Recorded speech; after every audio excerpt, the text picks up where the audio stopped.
Eo amin'ny vaovaon'ny fanatanjahantena kosa indray dia nombotsahany Namibia tamin'ny sa mavesatra 27 ny makido Madagasikara io tolakandro io tetsy amin'ny kianjaben'ny Mahamasina nandritry ny lalao manasadalana fiadinany tompon-dakany Afrika.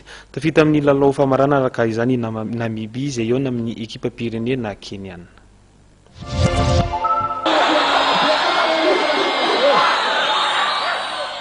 Nomotsan'ny Namibia tamin'ny isa mavesatra 27 ny makidy Madagasikara.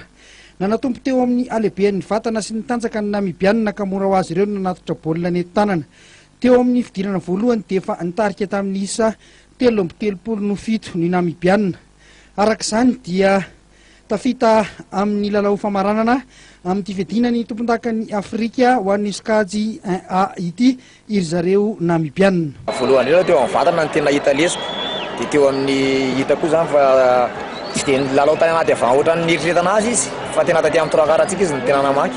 Dia ngeza loatra le espace-n'ilay trois-quart dia vita be sady baolina vaky. Mbola manana fotoana harena antsika fa nitanjona zany tsy ampidina ny ekipa io any anatin'ny groupe B.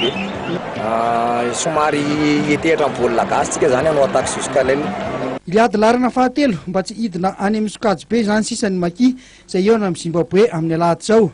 Tafita amin'ny famaranana kosa i Kenya rehefa nandavo ny Zimbabwe tamin'ny isa 4-20 teo amin'ny lalao manasadalana voalohany.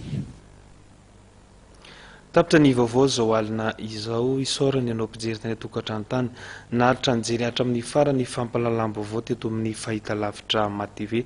Manome fotoananao indrindra ny sampana fampalalam-baovao ny fahitalavitra MATV amin'ny rahampitso indray. Itindra kosa dia mametraka ny veloma mandrapitafa ho amin'ny manaraka indray.